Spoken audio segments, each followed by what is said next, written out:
فرزند زہرا یہ حالات برے ہیں۔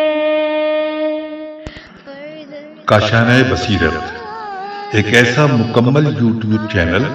جس پر محروم بصارت کے لیے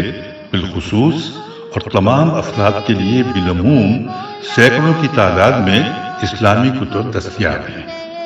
لہذا گزارش ہے کہ آپ اپنی ذمہ داری نبھاتے ہوئے کاشانہ بصیرت کو سبسکرائب کرنے کے ساتھ ساتھ بیل آئیکن کو پریس کیجیے تاکہ آپ علم کے حصول کے ساتھ ساتھ مذہب اہل بیت کی اشاعت میں بھی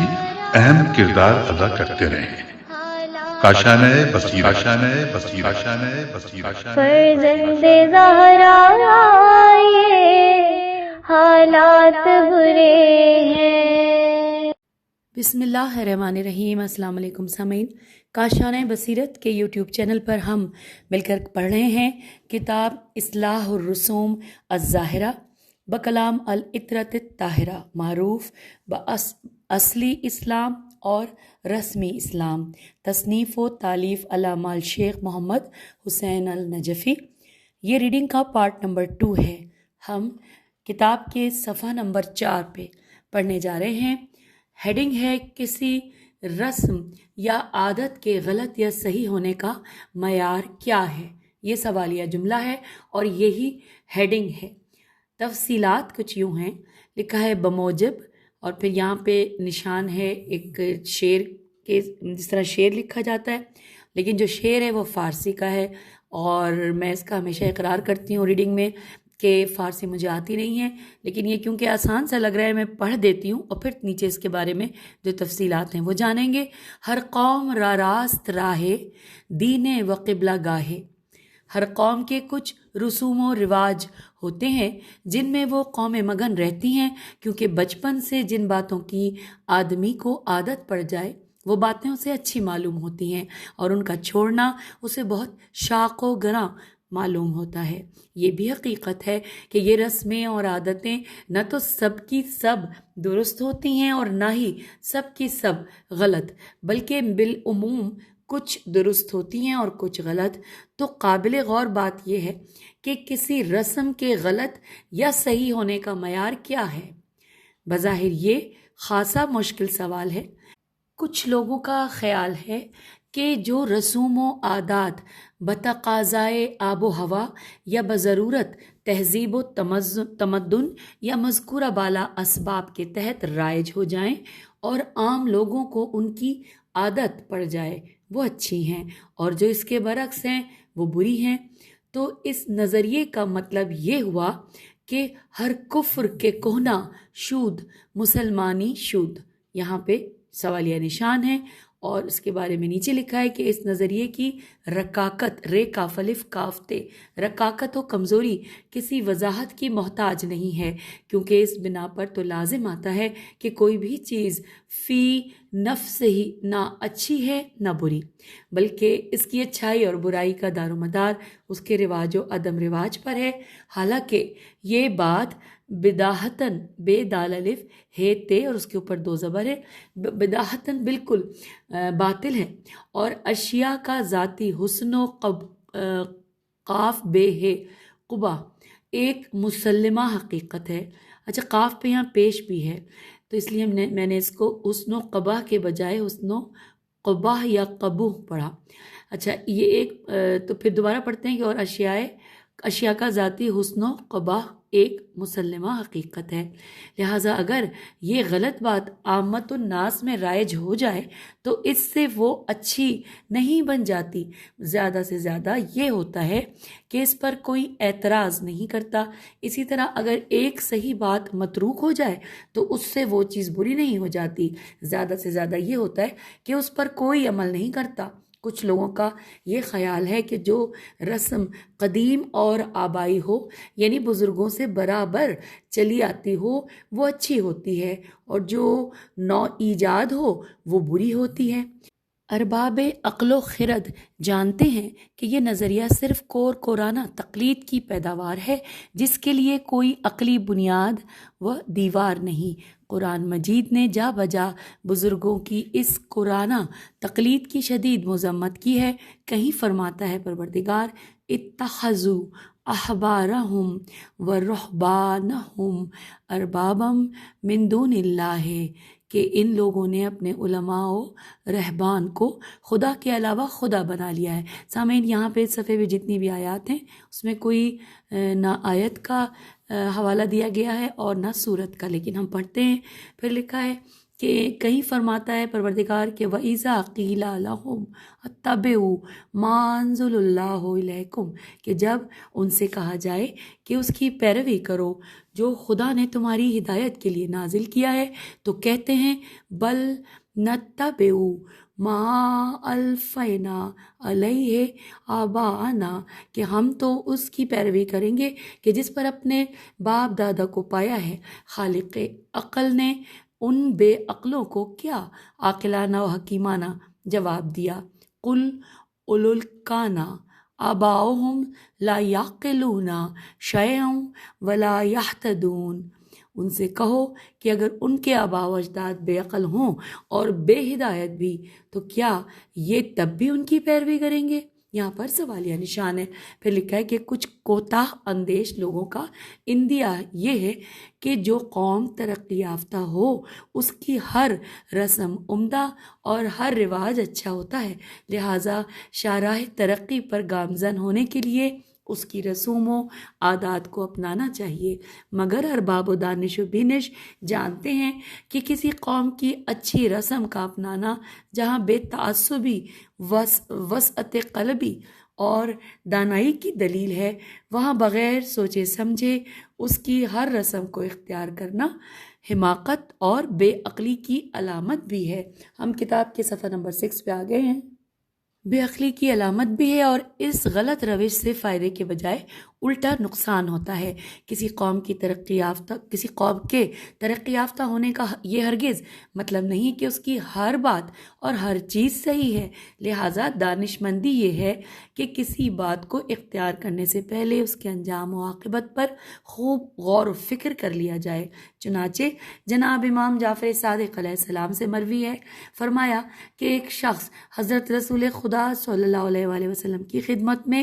حاضر ہوا اور عرض کیا، یا رسول اللہ، مجھے کچھ وصیت فرمائیے۔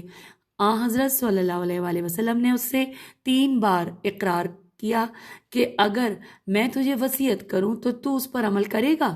تو جب اس نے ہر بار اثبات میں جواب دیا، تب آپ نے فرمایا، میں تجھے وصیت کرتا ہوں کہ جب کسی کام کے کرنے کا ارادہ کرو تو پہلے اس کے انجام پر غور کر لو، اگر اس کام کا انجام بخیر ہو تو وہ کام کرو اور ورنہ اس سے باز رہو۔ حوالہ ہے وسائل الشیعہ باب الجہاد۔ پھر لکھا ہے بنا بریں بلا سوچے سمجھے کسی قوم کی رسوم و عادات کی تقلید و تائید کرنا محض حماقت ہے اور قطعاً کوئی دانش مندی نہیں، بلکہ دانش مندی یہ ہے کہ اچھی طرح سوچ سمجھ کر خذ ما صفا ودع ما قدر پر عمل کیا جائے، اور اخذ و اقتباس دوبارہ پڑھتے ہیں، اور اخذ و اقتباس کا یہ عمل اگر معقول صورت سے ہو تو یہ قابل تعریف ہے، ورنہ لائق مذمت۔ اور کچھ چڑھتے سورج کی پرستش کرنے والے ابن الوقت قسم کے لوگوں کا نظریہ یہ ہے کہ جو قوم حاکم اور طاقتور ہو اس کے ہر رسم و رواج کی اتباع درست ہے اور مستحسن، مگر ارباب علم و معرفت جانتے ہیں کہ یہ نظریہ ان لوگوں کا تو ہو سکتا ہے جو حکومت و طاقت کو حق جانتے ہیں، مگر جو حق پرست حق کو طاقت سمجھتے ہیں وہ کبھی ایسا تصور بھی نہیں کر سکتے۔ ہم آ گئے پیج 7 پر، اور اب یہاں پر اگلی ہیڈنگ ہے حقیقی معیار حق و باطل۔ تفصیلات یوں ہیں کہ مذکورہ بالا حقائق کی روشنی میں یہ حقیقت واضح ہو جاتی ہے کہ حق و باطل اور غلط و صحیح کے معلوم کرنے کے متذکرہ بالا معیار و میزان درست نہیں، بلکہ اس بات کا صحیح معیار و میزان عقل سلیم، فطرت سلیمہ اور انسانی ضمیر و وجدان ہے کہ اگر انسان ہر قسم کے تعصب و تہذب، تے ہے زیب، زے کے اوپر تشدید ہے، تو ہر قسم کے تعصب و تہذب سے بلند اور ہر قسم کے کور کورانہ تقلید سے بالا ہو کر اور ہر قسم کے ذاتی خیالات و میلانات اور معاشرتی و ماحولیاتی خول سے باہر نکل کر کسی رسم و رواج کے حسن و قباح یا اس کی اچھائی و برائی پر غور و فکر کرے تو بڑی آسانی کے ساتھ بفضل تعالیٰ اس کی اچھائی و برائی کا فیصلہ کر سکتا ہے۔ قرآنی اصطلاح میں اسی کو نفس ملہمہ، میم پہ پیش ہے، میم لام ہے، میم ہے، ملہمہ کہا جاتا ہے۔ چنانچہ ارشاد قدرت ہے وَنَفْسٍ وَمَا سَوَّاهَا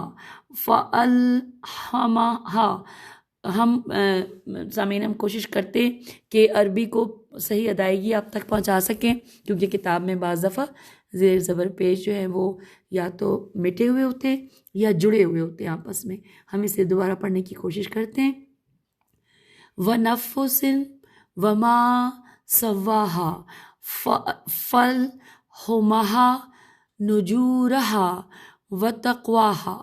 اور اگر کوئی شخص یہ کہتا ہے کہ یہ نفس ملہمہ کی منزل قدر دشوار ہے اور ہر شخص کو حاصل نہیں ہے، کیونکہ آدمی کو بھی میسر نہیں انسان ہونا، تو ہم اس کے جواب میں یہ کہیں گے کہ یہ بات بالکل درست ہے کہ فرشتوں سے بہتر ہے انسان ہونا، مگر اس میں پڑتی ہے محنت زیادہ۔ لہٰذا اس گوہر گرامایا کے حصول کا سہل و آسان طریقہ یہ ہے کہ ہر رسم اور ہر رواج بلکہ ہر بات کو اللہ کے قرآن اور سرکار محمد وآل محمد علیہ السلام کے فرمان پر پیش کیا جائے، جو اس کے مطابق ہو اسے حق سمجھ کر قبول کر لیا جائے، اور جو اس کے مخالف ہو اسے باطل سمجھ کر ترک کر دیا جائے، کیونکہ یہ ایک ناقابل انکار حقیقت ہے کہ انسانی زندگی کا کوئی ایسا انفرادی و اجتماعی، تہذیبی و تمدنی،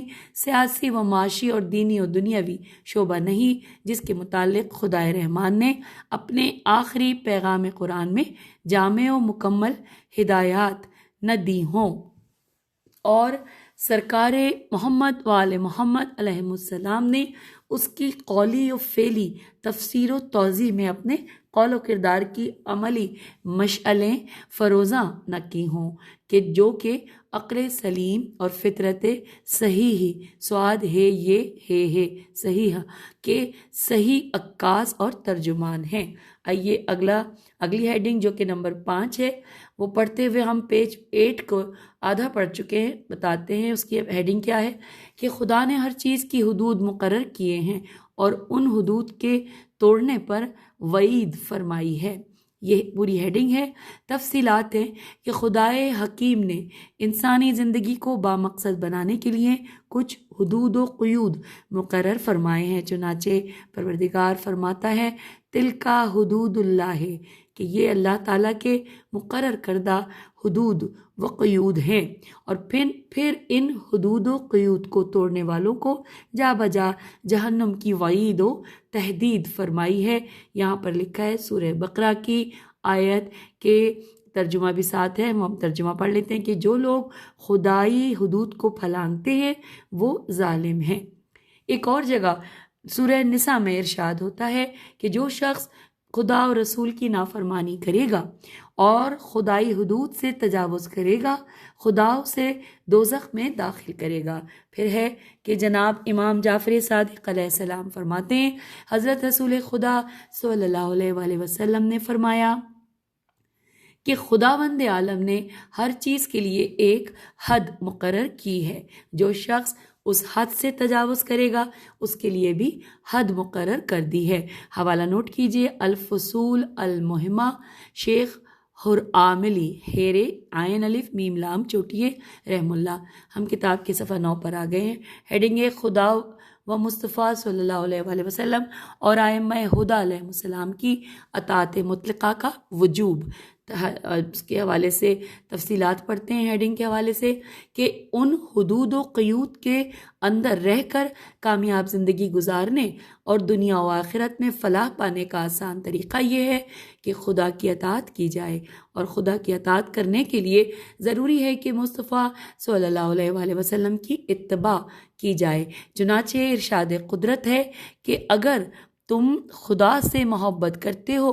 تو محبوب خدا کی پیروی کرو، خدا تمہیں اپنا محبوب بنا لے گا اور تمہارے گناہ بھی معاف کر دے گا۔ آگے چلتے ہیں، لکھا ہے فارسی ہی کا ایک شعر ہے، مصطفیٰ برساں خویش بیر سین الف نون غنہ، مصطفیٰ برساں خویش را کہ دیں ہما اوست، اگر باونر سیدی تمام بولہبی است۔ یہ میں نے یقیناً بہت غلطیاں کی ہوں گی، اس کے نیچے لکھا ہے کہ اور اگر مصطفیٰ کا اتباع کرنا ہے تو اس کا سہل طریقہ یہ ہے کہ ائمہ ہدیٰ علیہ السلام کے نقش پاک کو خضر راہ بنایا جائے۔ آگے چلتے ہیں، یہی وجہ ہے کہ قرآن مجید میں کہیں صرف خدا کی اطاعت کا حکم دیا گیا ہے، اطیعوا اللہ، کہ اللہ کی اطاعت کرو، اور کہیں خدا کے ساتھ رسول کی اطاعت کا بھی حکم دیا گیا ہے، اطیعوا اللہ واطیعوا الرسول، پارہ نمبر 7 سورہ انعام، اور آیت نمبر میرے خیال 2 لکھا ہوا ہے، تھوڑا سا مٹا ہوا ہے، پھر کہ اطاعت کرو اللہ کی اور اطاعت کرو رسول صلی اللہ علیہ وآلہ وسلم کی۔ پھر لکھا ہے کہ اور کسی جگہ 3 اطاعتوں کا حکم دیا گیا ہے، اور اطیعوا اللہ واطیعوا الرسول واولی الامر منکم، پارہ نمبر 5 سورہ نساء کی آیت نمبر 5، کہ اطاعت کرو اللہ کی اور اطاعت کرو رسول کی اور صاحبان امر کی۔ آگے چلتے ہیں، ظاہر ہے کہ حضرت رسول خدا صلی اللہ علیہ وآلہ وسلم کی اطاعت مطلقہ واجب ہے، یعنی ہر شخص پر ہر زمان میں، ہر مکان میں، ہر امر میں، ہر نہیں میں اور ہر حال میں واجب ہے۔ بالکل اسی طرح اولی الامر کی اطاعت بھی ہر شخص پر ہر زمان میں، ہر مکان میں، ہر امر میں، ہر نہیں میں اور ہر حال میں واجب ہے۔ یہی وجہ ہے کہ علاوہ دوسرے دلائل و براہین کے اولی الامر کی اسی اطاعت مطلقہ کا واجب ہونا اس کے معصوم عن الخطا ہونے کی ناقابل رد دلیل ہے۔ اسی طرح متعدد احادیث میں وارد ہے کہ کل شیء مردود الی سنت، کہ یعنی ہر چیز کو سنت نبویہ صلی اللہ علیہ وآلہ وسلم کی طرف لوٹایا جائے گا، انورٹڈ کاما کلوز۔ اور پھر لکھا ہے ومن خالف سنت رسول اللہ فقد کفر، کہ اور جو شخص حضرت صلی اللہ علیہ وآلہ وسلم کی سنت کی مخالفت کرے گا وہ کافر ہو جائے گا۔ یا بریکٹ میں لکھا ہے ارشاد حضرت امام جعفر صادق علیہ السلام اصول کافی۔ آئیے آگے چلتے ہیں کہ اور اس کے علاوہ ساتھ ہی لکھا ہے کہ اور حدیث سفینہ، اچھا جی، اور حدیث سفینہ یہاں لکھی ہے کہ مثل اہل بیتی کمثل سفینۃ نوح من رکبہا نجا ومن تخلف انہا زل وغرق ہوا۔ یہاں پر کسی قسم کا کوئی زیر زبر پیش نہیں ہے، میں نے بس ہمت کی ہے پڑھنے کی، بہت سی غلطیاں ہوں گی، اللہ تعالیٰ درگزر فرمائے۔ پھر لکھا ہے اور حدیث ثقلین کہ انی تارک فیکم ثقلین کتاب اللہ و عطرتی اہل بیت الحدیث وغیرہ وغیرہ۔ یہاں پہ بھی کوئی بھی اعراب نہیں تھے۔ ہم کتاب کے صفحہ 11 پر آ گئے ہیں۔ پھر ساتھ ہی لکھا ہے کہ اسی طرح کے 20 احادیث سے بھی یہی ثابت ہوتا ہے کہ پیغمبر اسلام صلی اللہ علیہ وآلہ وسلم کے بعد نجات دارین کا دار و مدار اور فلاح کونین کا انحصار اور اہل بیت رسول صلی اللہ علیہ وآلہ وسلم کے فرمان کی تعمیل میں مضمر و نہا ہے۔ اب چلتے ہیں اگلی ہیڈنگ کی جانب کہ بدعت، ذاتی رائے و قیاس کی حرمت کا بیان۔ یہ ہیڈنگ ہے، تفصیلات جانتے ہیں۔ لکھا ہے کہ یہی وجہ ہے کہ مذہب شیعہ خیر البریہ میں ہر قسم کی بدعت، ہر قسم کی ذاتی رائے اور ہر قسم کے قیاس و خیال پر عمل کرنا حرام قرار دیا گیا ہے۔ چنانچہ قرآن و حدیث بدعت وغیرہ کی مذمت سے بھرپور ہیں۔ ارشاد قدرت ہے کہ ترجمہ ہم پڑھنے جا رہے ہیں، یہ پارہ نمبر لکھا ہے 21، چھوٹا چھوٹا لکھا ہے یہاں پہ، سورہ روم اور آیت نمبر 7، ترجمہ لکھا ہے کہ اور تم ان مشرکوں سے نہ ہو جاؤ جنہوں نے اپنے دین کو ٹکڑے ٹکڑے کر دیا اور فرقہ فرقہ ہو گئے، ہر گروہ کے پاس جو کچھ ہے وہ اس پر خوش ہے، انورٹڈ کاما کلوز۔ آگے چلتے ہیں۔ کتب فریقین میں اس آیت مبارکہ کی ایک تفسیر بدعت کے ساتھ بھی کی گئی ہے کہ ان لوگوں سے مراد بدعتی لوگ ہیں۔ پھر لکھا ہے کہ اسی طرح ارشاد خداوندی ہے، پارہ نمبر 16 سورہ کہف کے رکوع نمبر 3 کو بھی ہم نے پڑھنا ہے۔ پھر لکھا ہے اس کے بعد کہ اس آیت مبارکہ کی بھی ایک تفسیر بدعت کے ساتھ کی گئی ہے، جن کے اعمال و عبادات رائگاں جا رہے ہیں ان سے مراد بدعتی لوگ ہیں۔ پھر اس کے بعد یہاں پہ اس کا بھی حوالہ جو ہے وہ تفاسیر فریقین ہی ہے۔ پھر لکھا ہے کہ اس سلسلے میں احادیث تو بہت ہیں، ذیل میں بطور نمونہ مشتہ، میم پہ پیش ہے، میم شین تے بڑی ہے، کہ مشتہ از خردارے 2-4 احادیث شریفہ پیش کرنے کی سعادت حاصل کی جاتی ہے۔ نمبر 1 ترجمہ اصول کافی میں یہ ہے کہ ہر بدعت حضرت رسول خدا صلی اللہ علیہ وآلہ وسلم فرماتے ہیں کہ ہر بدعت گمراہی ہے اور ہر گمراہی جہنم میں ہے، حوالہ اصول کافی۔ دوسرے نمبر پہ ہے امام جعفر صادق علیہ السلام فرماتے ہیں کہ ایک بار رسول خدا صلی اللہ علیہ وآلہ وسلم نے برسر منبر فرمایا کہ یعنی افضل ترین ہدایت حضرت محمد صلی اللہ علیہ وآلہ وسلم کی ہدایت ہے اور بہترین حدیث کتاب خدا ہے، بدترین امور وہ ہیں جو نو ایجاد ہوں، خبردار ہر بدعت گمراہی ہے، خبردار ہر گمراہی جہنم میں ہے۔ حوالہ نوٹ کیجئے، بہار الانوار جلد نمبر 1۔ پھر تیسرے نمبر پہ لکھا ہے کتاب الاستغاثہ میں یہ حدیث ان الفاظ کے ساتھ مذکور ہے، فرمایا کہ ہر نو ایجاد چیز بدعت ہے، ہر بدعت گمراہی ہے اور ہر گمراہی جہنم میں ہے۔ چوتھے نمبر پہ ہے کہ کتاب لب اللباب راوندی میں حضرت رسول خدا صلی اللہ علیہ وآلہ وسلم سے مروی ہے، فرمایا کہ جو شخص کسی بدعتی آدمی کے روبرو مسکرائے تو اس نے اسلام کی خرابی میں مدد کی ہے، انورٹڈ کاما کلوز۔ 5ویں نمبر پہ لکھا ہے کہ نیز اسی کتاب میں حضرت صلی اللہ علیہ وآلہ وسلم سے مروی ہے، فرمایا رسول پاک صلی اللہ علیہ وآلہ وسلم نے کہ جو شخص دین میں کوئی بدعت ایجاد کرے یا کسی بدعتی کو پناہ دے اس پر خدا اور فرشتوں اور تمام لوگوں کی لعنت ہے۔ 6 نمبر پہ لکھا ہے کہ بعض روایات میں وارد ہے کہ جناب رسول خدا صلی اللہ علیہ وآلہ وسلم نے فرمایا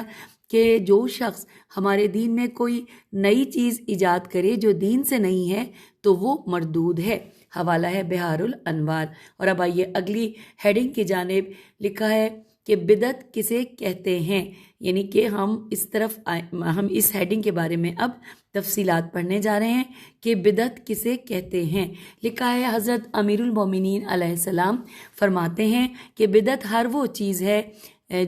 کہ عقیدہ ہو یا عبادت کہ جو حضرت صلی اللہ علیہ وآلہ وسلم کے بعد ایجاد کی جائے، حوالہ ہے بہار الانوار جلد نمبر 1۔ پھر ہے حضرت ملا صالح مازندرانی شرح اصول کافی کے باب البدع الف لام بے دال عین کی ایک حدیث کی شرح میں لکھتے ہیں انورٹڈ کاما کہ بدعت ہر وہ چیز ہے جو قرآن و سنت اور طریق رسول کے خلاف ہو، انورٹڈ کاما کلوز۔ اور حضرت علامہ مجلسی رحمہ اللہ اسی سلسلے میں رقم تراز ہیں کہ ہر وہ رائے، ہر وہ دین، ہر وہ حکم، ہر وہ عبادت جو خصوصی یا عمومی طور پر شارع علیہ السلام ہے وارد نہ ہو وہ بدعت ہے، شین الف ر عین شارع علیہ السلام ہے، وارد نہ ہو وہ بدعت ہے، حوالہ بہار الانوار جلد نمبر 1۔ ہم پڑھتے ہوئے کتاب کے صفحہ نمبر 14 پہ آ گئے ہیں۔ یہاں پر ہیڈنگ ہے بدعت کے مختلف اقسام کا بطلان، بے پہ پیش ہے بے تو لام الف نون۔ ان حقائق کی روشنی میں یہ حقیقت روز روشن کی طرح واضح اور عیاں ہو جاتی ہے کہ بعض لوگ جو بدعت کے مختلف اقسام بیان کرتے ہیں، یعنی کہ بدعت حسنہ اور بدعت سیئہ، سین یہ عین ہے اور سین پہ فتح ہے اور یہ پہ تشدید ہے، تو سیئہ پڑھ رہی ہوں میں، آپ لوگ مجھ سے بہتر اس کی ادائیگی کر سکتے ہیں کہ یا بالفاظ دیگر دوسرے فقہا احکام خمسہ کی طرح بدعت کی 5 قسمیں بیان کی جاتی ہیں۔ نمبر 1 واجب، 2 حرام، 3 مستحب، 4 مکروہ اور 5 مباح۔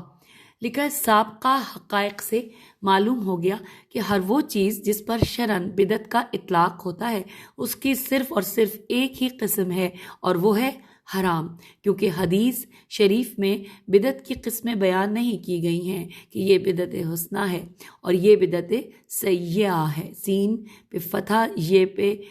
تشدید بھی اور ساتھ میں کسرہ بھی اور پھر حمزہ ہے، تو یہ کہ یہ بدعت حسنہ ہے اور یہ بدعت سیئہ ہے، بلکہ آن حضرت صلی اللہ علیہ وآلہ وسلم نے ہر بدعت کو ضلالت فرما کر اسے پائے استحقار سے ٹھکرا دیا اور اسے جہنم کا ایندھن قرار دیا ہے۔ انہی حقائق کی بنا پر بعض محقق علماء نے بدعت کی تعریف بائیں الفاظ کی ہے۔ اب یہاں پر جو تعریف ہے اس کو پڑھتے ہوئے ہم کتاب کے صفحہ نمبر 15 پر آئے ہیں کہ لکھا ہے کہ وہ ہر چیز بدعت یہ ہے کہ وہ نہیں، میں پہلے آپ کو بتا دوں کہ یہاں پہ عربی میں ہی لکھا ہے کہ ادخال ما لیس من الدین فی الدین، اس کے بارے میں لکھا ہے کہ یعنی کہ وہ ہر وہ چیز جو دین میں داخل نہ ہو اسے دین میں داخل کرنا، انورٹڈ کاما کلوز۔ اور جن بعض علماء نے اس مذکورہ بالا تعریف کے ساتھ یہ پیوند لگایا ہے کہ بقصدانہ من الدین، کہ یعنی کہ جو چیز دین میں داخل نہ ہو اسے بقصد دین یعنی جز دین سمجھ کر دین میں داخل کرنا، تو ساتھ ہی لکھا ہے کہ ہمارا خیال ہے کہ یہ اضافی قید دراصل بدعت کو مشرف با اسلام کرنے کی ناکام کوشش ہے، ورنہ ظاہر ہے کہ اگر کوئی شخص نماز صبح 2 رکعت کے بجائے 3 رکعت پڑھے یا ہر ایک رکعت میں 2 رکوع بجا لائے تو یہ بہرحال بدعت ہوگی اور عبادت کے بطلان کا باعث ہوگی، جز عبادت سمجھ کر بجا لائے یا اس کے بغیر، بلکہ حقیقت یہ ہے کہ ادخال ما لیس من الدین فی الدین بے قصد کانا، کہ کا نام بدعت ہے اور وہ بہرحال حرام ہے، خواہ وہ کوئی ورد ہو یا وظیفہ، کوئی عمل ہو یا کوئی عبادت۔ اور اس کے بعد لکھا ہے انورٹڈ کاما میں ہم ترجمہ پڑھ رہے ہیں کہ ہر وہ چیز جو اہل بیت رسالت صلی اللہ علیہ وآلہ وسلم کے گھر سے نہیں نکلی وہ باطل ہے، انورٹڈ کاما کلوز۔ انسان ضعیف البیان اپنی عقل خام سے کوئی شرعی کام، کوئی طریقہ اور کوئی حلال و حرام اختراع نہیں کر سکتا اور نہ ہی وہ اس کا مجاز ہے، اور اگر وہ ایسا کرے گا تو خود بھی گمراہ ہوگا اور دوسروں کو بھی گمراہ کرے گا، وَذَلِكَ هُوَ الْخَسْرَانُ الْمُبِينُ۔ پھر لکھا ہے اگلی ہیڈنگ آ گئی یہاں پر کہ افادہ جدیدہ، الف پہ الف دال اور پھر یہ ہے بھی ہے اس پہ حمزہ، افادہ جدیدہ۔ لکھا ہے مندرجہ بالا تحقیق انیق سے معلوم ہو گیا کہ جس چیز کے اصل جواز پر کوئی شرعی دلیل موجود ہے مگر اس کا وہ طریقہ کار اپنانا جس کی عہد رسالت میں ضرورت نہ تھی لیکن اب ہے، وہ بدعت میں داخل نہیں ہے، جیسے کہ مدارس دینیہ کا اجرا، تبلیغی انجمنوں کا قیام، دینی رفاہی اداروں کا اہتمام یا قرآن و حدیث کو سمجھنے کے لیے علوم عالیہ از قسم صرف و نحو وغیرہ کی تدریس یا اغیار کے ایراوات۔ یہاں پہ سامعین یہ ورڈ مجھے مشکل سے سمجھ آیا، میں ہجے کرتی ہوں، الف یہ رے الف واو الف تے، ایسا ہی مجھے لگ رہا ہے، یہ تھوڑا سا میٹھا میٹھا سا ہے۔ بہرحال آپ لوگ اس کی تحقیق بھی کر لیجئے گا اور آپ کو یہ اس کو بالکل صحیح ہو ادائیگی تو کامنٹ میں بتا دیجئے گا تو میں اپنی اصلاح کر لوں گی۔ تو جی اس کو پھر پڑھتے ہیں کہ تدریس یا اغیار کے ایراوات کی رد کے لیے منطق و فلسفے کی تعلیم یا جہاد کے لیے جدید اسلحہ بنانا اور اس کے استعمال کرنے کا طریقہ سیکھنا سکھانا، لاؤڈ اسپیکر کا استعمال یا دینی مجالس و محافل کا انعقاد وغیرہ وغیرہ، یہ سب چیزیں جائز اور مباح ہیں، مگر نہ اس لیے کہ وہ بدعت حسنہ ہیں بلکہ اس لیے کہ یہ بدعت ہیں ہی نہیں، کیونکہ ان کاموں کی اصل یعنی پڑھنے پڑھانے، دین حق کی نشر و اشاعت کرنے، اعلی کلمہ حق کی خاطر جہاد کرنے اور مفاد عامہ کی خاطر رفاہی کام کرنے کے جواز بلکہ استحباب بلکہ وجوب پر شرعی عمومی دلائل موجود ہیں۔ ہاں، ان کی موجودہ صورت عہد رسالت میں موجود نہ تھی، کیونکہ اس وقت اس کی اس طرح ضرورت نہ تھی، مگر اب جبکہ عصر جدید کے جدید تقاضوں کے پیش نظر ان تدبیروں اور ان صورتوں کا اختیار کرنا ناگزیر ہے، تو اگرچہ یہ چیزیں اب یہاں پہ اس کو ہجے کرتے ہیں، فی صد ذات عبادت نہیں، کیونکہ یا فی صد ذات ہے یا فی حد ذات، عبادت فی حد ذات ہی عبادت نہیں، البتہ عبادت کا ذریعہ اور مقدمہ ضرور ہیں، اس لیے ان کو عبادت کہا جا سکتا ہے۔ بقول بعض عالم یہ چیزیں احداث فی الدین کے زمرے میں نہیں آتی، بلکہ احداث الدین، احداث للدین میں داخل ہیں۔ ظاہر ہے کہ شراشین عین شرح انور میں احداث فی الدین کی ممانعت ہے، نہ کہ احداث للدین کی، بنا پر کی دوبارہ اس لائن کو پڑھتے ہیں کہ ظاہر ہے کہ شرح انور میں احداث فی الدین کی ممانعت ہے، نہ کہ احداث للدین کی۔ بنا بری کسی منصوص جائز کام کی تکمیل کے لیے زمانے کے تقاضوں کے مطابق کوئی نئی صورت اختیار کرنا ممنوع نہیں بلکہ جائز ہے۔ سامعین، یہاں پر یہ پیراگراف تو مکمل ہوا، لیکن ابھی ظاہر ہے جو ہم ٹاپک پڑھ رہے ہیں اس کی کافی چیزیں ہم نے پڑھنی ہیں، لیکن ٹائم کیونکہ 30 منٹس ہو چکا ہے، اور اگر ہم نے اسے پورے کو پڑھا تو تھوڑا سا طویل ہو جائے گا۔ یہاں پر آپ سے اجازت چاہتے ہیں، لیکن ساتھ ہی اگلی نشست میں آئیے ہم اس گفتگو کو جاری رکھیں گے، ریڈنگ کو جاری رکھیں گے۔ خدا حافظ، فی امان اللہ۔